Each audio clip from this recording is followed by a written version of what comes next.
आवागमन के चक्कर से मुक्ति पाने की सब सामग्री हमारे ग्रंथों में हमारे पुरखाओं ने, संत महापुरुषों ने सब लिख के रखा है।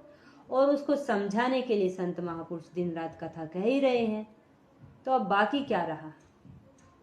ये बहुधंधों में उलझकर ही हम रह जाए, राग द्वेष में, एक दूसरे से ईर्ष्या करने में, हैं लड़ाई झगड़े में, या गृहस्थी के कामों में ही पैसा कमाने में, धन दौलत कमाने में, या संसार बढ़ाने में, परिवार बढ़ाने में ही हम अपना पूरा जीवन ऐसे ही गवा देंगे।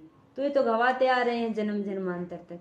तो हमें इस मानव जो जन्म दिया है प्रभु ने हमको, तो उसका फिर अर्थ क्या रह गया? क्या परिणाम निकला फिर उसका? कुछ परिणाम नहीं निकला भी। जो आपने पूर्व जन्मों में किया वो इसी जन्म में किया। अलग से क्या किया? भाई बच्चे पैदा तो पशु पक्षी भी कर रहे हैं, वो भी सो रहे हैं, वो भी खा पी रहे हैं, सब क्रिया तो वो कर रहे हैं। लेकिन मानव में ये बुद्धि अलग क्यों दी है प्रभु ने? पशुओं में नहीं है बुद्धि। क्या पशु कहीं कथा सुनने जाते हैं? या पशु कहीं कोई माला जप करते हुए दिखाई देते हैं? नहीं ना। कितनी करुणा कृपा की है हमारे ठाकुर जी ने कि हमें गधा कुत्ता सुअर नहीं बनाया, अपाहिज नहीं बनाया, अंधा नहीं बनाया। यदि पशु पक्षी कहीं बना दिया होता तो क्या कर लेते? कितनी करुणा कृपा करके प्रभु ने मानव शरीर दिया है हमको, खाने पीने की सब सामग्रियां हमको उपलब्ध हैं। नहीं तो ऐसे ऐसे भी स्थान हैं कि जहाँ कई कई दिन तक जल भी नहीं मिलता मानवों को पीने के लिए। भूखे प्यास वो अपने प्राण त्याग देते हैं। कितनी दुर्घटनाएं होती हैं, कितनी न्यूज़ चैनलों पर ऐसी खबरें आती हैं कि कितने ही व्यक्ति जो गरीब हैं, जिनके पास तन ढकने के लिए वस्त्र भी नहीं है, वो कहीं सर्दी में ठिठुर कर वो अपने प्राण गंवा देते हैं, या सर्दी में लू लगने से उनकी मृत्यु हो जाती है। जिनके पास स्वयं का घर भी नहीं है, ऐसे भी तो जीव हैं। तो इस मानव जीवन का अर्थ यही होना चाहिए कि प्रभु की कृपा, कहते हैं कि प्रभु हम पर कृपा नहीं करते। ये यह नेगेटिव नहीं सोचना है, पॉजिटिव सोच हमेशा रखनी है। देखिए जो सुख दुख हैं वो तो हमें मिलने ही मिलने हैं, क्योंकि हमने अच्छे बुरे जितने भी कर्म किए हैं, अच्छे कर्मों का अच्छा परिणाम हमें मिल जाता है, बुरे कर्मों का बुरा परिणाम मिल जाता है। जैसे हम अच्छे बुरे दोनों मिक्स कर्म करते हैं तो मिक्स अब हमें भोगने भी पड़ेंगे। तो इसलिए सुख दुख सबके जीवन में आते रहते हैं। वो क्यों आते हैं? तो इससे अंदाजा लगाना चाहिए कि हमने अच्छे भी इतने काम किए और बुरे भी। जो जीवन भर दुखी रहता है वो समझो हमने बुरे काम इतने किए होंगे, जो बुरा ही बुरा भोगना पड़ रहा है। प्रभु तो सच्चे न्यायकारी हैं, उन जैसा कोई न्यायकारी तो है ही नहीं। तो ये तो है नहीं कि प्रभु जानबूझकर हमें दुख दे रहे हैं। वो तो हमने जो किया है, जो फसल बोई है वही हम काट रहे हैं।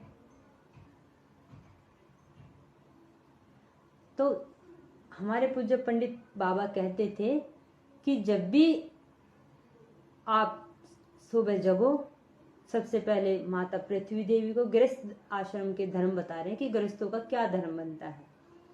सुबह उठते ही धरती माता को प्रणाम करो, 3 बार उनको छुओ, दोनों हाथों से ऐसे प्रणाम करो।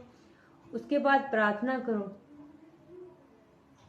कि हे माता पृथ्वी देवी, आप हमें समय पर अन्न दे रही हैं, जिससे हमारा उदर पोषण होता है, और जिस अन्न के आपके दिए हुए जिस अन्न से हमारा उदर पोषण होता है, सभी इंद्रियां हमारी बलवान होती हैं, उनमें शक्ति संचार होती है, और जो हमें पावर प्राप्त होती है, आपकी दी हुई सामग्री से ही हम हष्टपुष्ट हैं। तो माता को धन्यवाद बोलना चाहिए और उनसे प्रार्थना करनी चाहिए कि आपके दिए हुए अन्न से, हे माता पृथ्वी देवी, जो आपने हमको अन्न दिया है या जो भी खाने पीने की जो सामग्री हमको दी है, और उसके फलस्वरूप जो हमें हमारे शरीर में जो बल मिला है, उसका कहीं हमसे दुरुपयोग ना हो जाए। बस ऐसी कृपा बनाए रखना कि उस बल के द्वारा हम सत्कर्म ही करें, वो बल प्रभु को रिझाने में ही लगा है, ना कि संसार में, संसार को रिझाने में। उस बल का प्रयोग हम असहायों की सहायता करने में, सत्कर्मों में, साधु संतों की सेवा में और धर्म पूर्वक चले। और यही नहीं माँ, आप इसके साथ हमें ये भी आशीर्वाद दो कि हम निरंतर अपने प्रभु का श्रवण करते रहें, उसको भी ना भूले जिन्होंने हमें दया करके मानव जन्म दिया है अपने आप से मिलने के लिए। इतनी प्रार्थना माता पृथ्वी देवी से करे सुबह जगकर।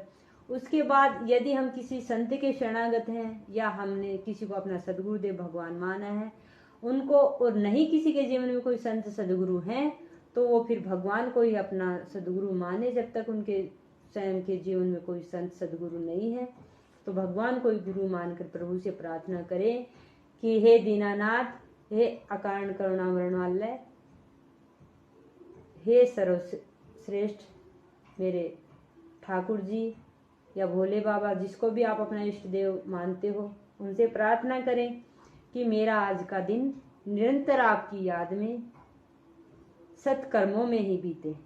मेरे द्वारा कोई किसी का आत्मा को कोई कष्ट ना पहुँचे, किसी का मेरे द्वारा कोई अपराध न बनने देना प्रभु। मेरा एक एक पग सत्कर्मों के लिए ही उठे और आपको रिझाने के लिए ही मेरी सब क्रिया हो।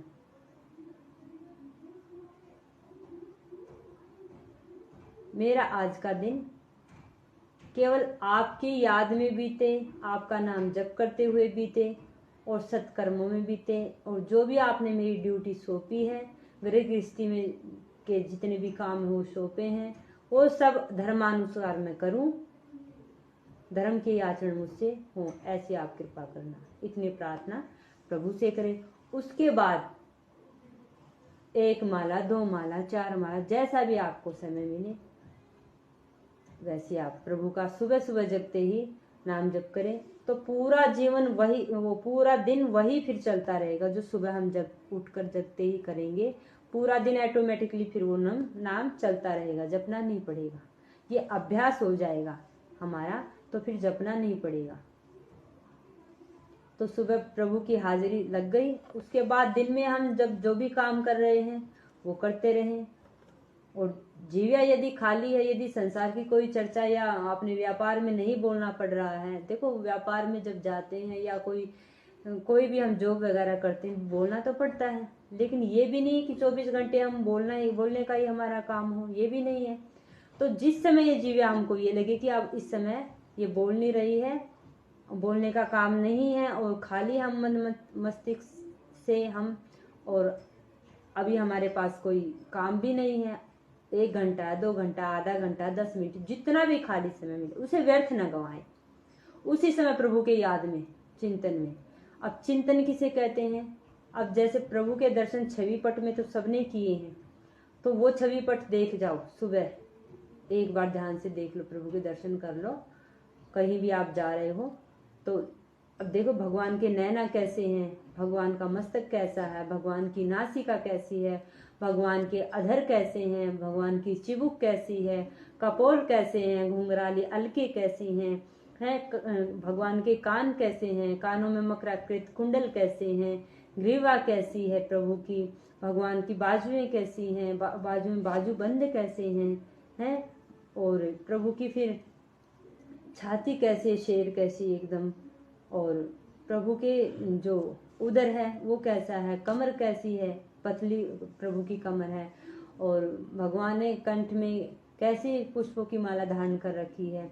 इस प्रकार नक्सिक प्रभु का ऐसे ही ध्यान करते रहें। भगवान की देखो कितनी सुंदर आंखें हैं, कितनी सुंदर नासिका, ऐसे ही इसको कहते हैं भगवान का चिंतन। और इसके बाद फिर चिंतन करते रहे। यदि चिंतन ना कर सके तो नाम जप करना ना छोड़े। तो आपका जो जहां भी आप खड़े हो, जो कार्य भी आप कर रहे हो, पूरा दिन आपका भजन में ही काउंट होगा।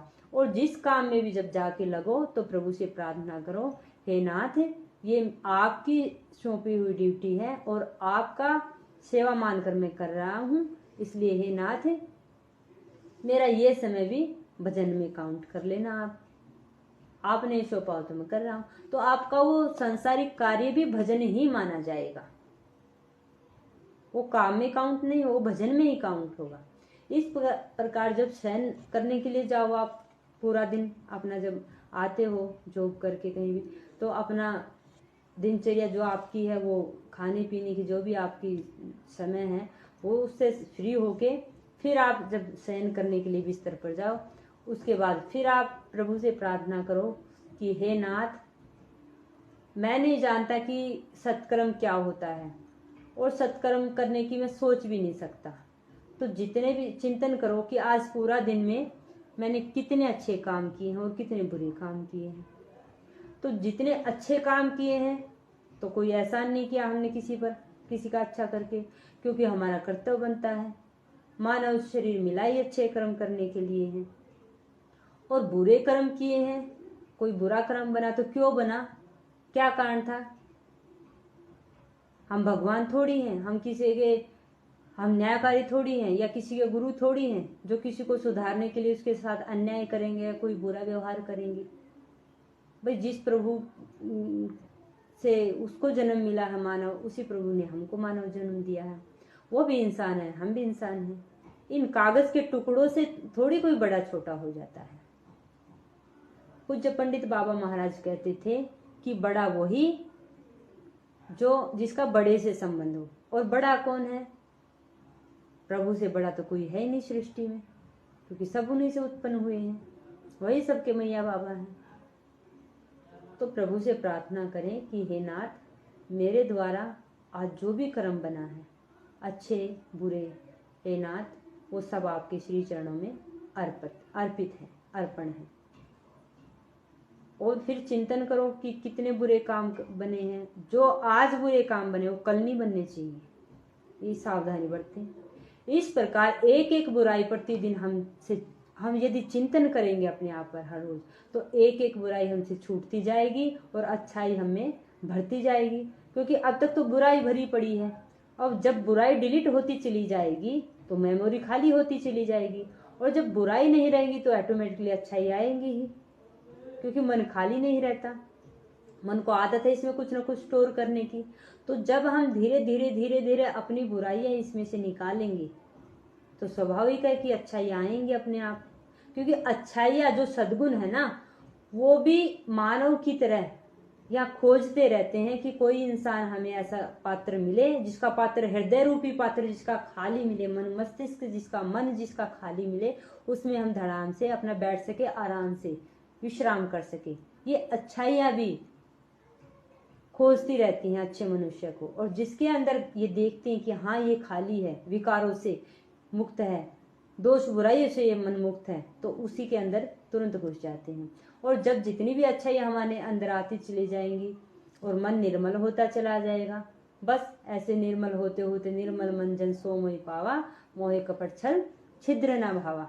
इस प्रकार प्रभु कृपा से एक दिन हम भक्त से संत बन जाते हैं, संत से परम संत से विशुद्ध संत से परमहंस, सबसे अंतिम डिग्री है। परमहंस उसको कहते हैं जो भगवान के बराबर पावरफुल हो जाता है, भगवान का ही टिप टॉप कॉपी बन जाता है, शक्ति में भी, ऐश्वर्य में भी, धन संपदा में भी, समस्त सद्गुणों में भी। तो ये कर्म बतलाया है